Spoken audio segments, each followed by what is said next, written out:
نحمده ونصلي ونسلم على رسوله الكريم أما بعد فأعوذ بالله من الشيطان الرجيم بسم الله الرحمن الرحيم إنما يخشى الله من عباده العلماء وعن بهز بن حكيم عن أبيه عن جده قال سمع رسول الله صلى الله عليه وسلم يقول في قوله تعالى كنتم خير أمة أنتم تتمون 70 أمة أنتم خيرها وأكرمها على الله رواه الترمذي صدق الله العظيم درود شریف پڑھ لیں اللهم صل على محمد النبي الأمي الطاهر الزكي تنحل بها العقد وتفك بها الكرب اللهم صل على محمد كلما ذكره الذاكرون وصل على محمد كلما غفل عن ذكره الغافلون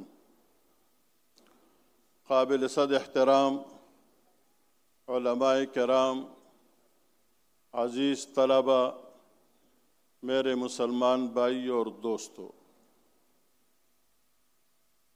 اللہ کے فضل سے آج ہدایت اکیڈمی میں حاضری کا موقع میسر ہوا۔ یقیناً لفظ ہدایت کو سوچتا رہا۔ علماء کرام جو میرے سامنے بیٹھے ہوئے ہیں، شرح تعذیب کے خطبے میں لفظ ہدایت کا معنی اراءۃ الطریق یا ایصال الی المطلوب۔ اللہ کرے ہمارا منزل مقصود ایصال الی المطلوب ہو، اور جو علماء کی شان ہوا کرتی ہے اللہ وہی ہمیں نصیب فرمائے۔ باغبان جب اپنے باغ کو پکتے ہوئے دیکھتا ہے، زمیندار جب اپنے کھیتی کو پک کر کاٹنے لگتا ہے، اس دن خوشی کا عالم ہوتا ہے۔ یہ امت کے اپنے بھائیوں کے مسلمانوں سے چندے سے چلنے والے مدارس، ان کے آنکھیں یقیناً آج ٹھنڈی ہو رہی ہوگی۔ یہ وہ خوشیوں والے ہیں جن کی خوشی دائمی ہے۔ والدین خوش ہوتے ہیں جس دن بچوں کی شادیاں کراتے ہیں، پھر جب وہ دادا اور اس مقام پر پہنچتے ہیں وہ بھی خوشی کا ایک عالم ہوتا ہے۔ لیکن یقین جانیے آج جن خاندانوں کے یہ پروانے سند فراغت حاصل کر رہے ہیں، یہ خوشی دائمی ہے۔ دنیا میں بھی، عالم برزخ میں بھی اور عالم آخرت میں بھی میں نہیں، آقا کا فرمان ہے اذا مات الانسان انقطع عمله الا من ثلاث، صدقہ جاریہ، علم جس کے ذریعے سے دوسروں کو نفع پہنچایا ہو، ولد صالح یدعو له، نیک نام بیٹا۔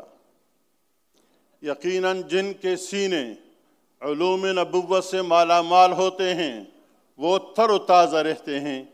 میں نہیں، آقا کا فرمان ہے نضر اللہ امرأ سمع مقالتی فوعاها ثم اداها كما سمع۔ یہی ہے العلماء ورثۃ الانبیاء۔ آقا کے بعد کوئی نبی آنے والا نہیں، وہ سارے کے سارے فرائض علماء سر انجام دیتے رہیں گے قیامت کے دن تک۔ یہ کیوں تر و تازہ نہ ہو؟ دنیا میں بھی تر و تازہ اگر اپنے فرائض منصبی کو پورا کیا، اور عالم برزخ میں بھی بے شمار واقعات ہیں، اور عالم آخرت میں جب حافظ قرآن بھی ہو، عالم بھی ہو، کتنے لوگوں کی شفاعت یہ کریں گے۔ میرے مسلمان بھائیوں، اس بات کو یقینی بنا دیجئے کہ اللہ نے جو سرزمین ہمیں دے رکھی ہے، جس پر ہزاروں مدارس ہے، یہ دنیا کے کسی سرزمین پر نہیں ہیں۔ اور یہ دعوے کے ساتھ کہتا ہوں، میں نہیں، ریکارڈ کہہ رہا ہے، کرونا سے پہلے رابطہ عالم اسلامی نے یہ جستجو کی کہ دنیا کا وہ کون سا ملک ہے جس میں سب سے زیادہ حافظ قرآن بنے ہیں۔ اس وقت سعودی عرب میں 5000 طلباء حافظ قرآن بنے تھے۔ افریقہ کے کسی ملک کا نام آیا، 20,000 طلباء حافظ قرآن بنے۔ ایک پاکستانی نے کہا کہ جا کر کے وفاق المدارس کا ریکارڈ دیکھیے، ایک مکتب فکر کے، کہ اس میں کتنے حافظ لڑکے اور لڑکیاں بن چکی ہے۔ اسلام آباد سے وفد آتا ہے اور ملتان میں وفاق المدارس کے ریکارڈ کو چیک کرتے ہیں۔ اس سال 57,000 طلباء اور طالبات حافظ بنتے ہیں۔ وہ قاری حنیف صاحب کو جدہ بلا کر کے ان کو ایوارڈ ملتا ہے کہ دنیا کا واحد ملک جس کا نام پاکستان ہے، اتنے حافظ اور حافظات بن چکی ہیں۔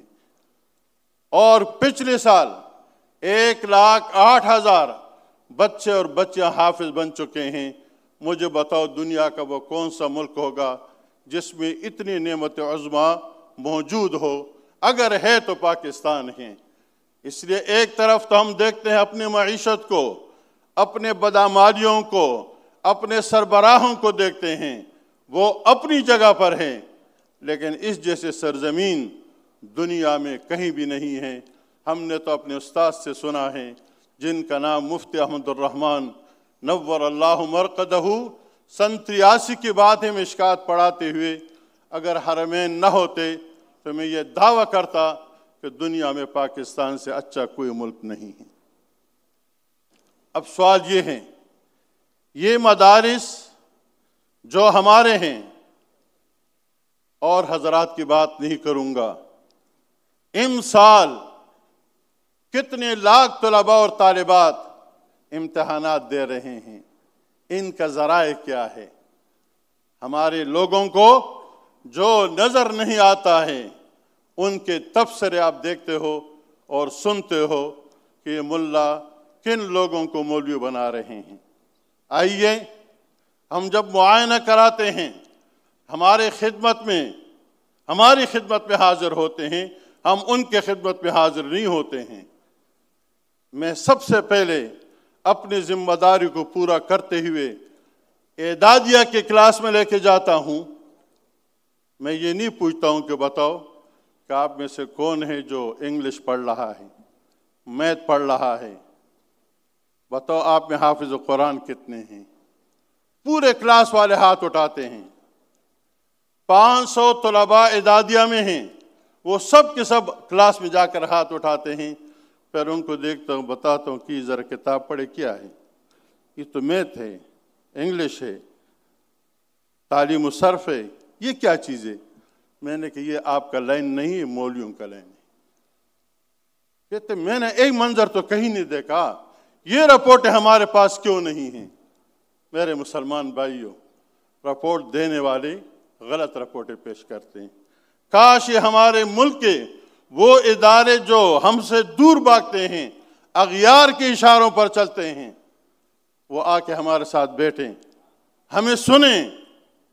میں نے ایک اجلاس میں کہا کہ سب کچھ ہم کرتے ہیں، ہم آپ کو چندے بھی دیتے ہیں۔ کہ تو وہ کیسے چندے دیتے ہیں؟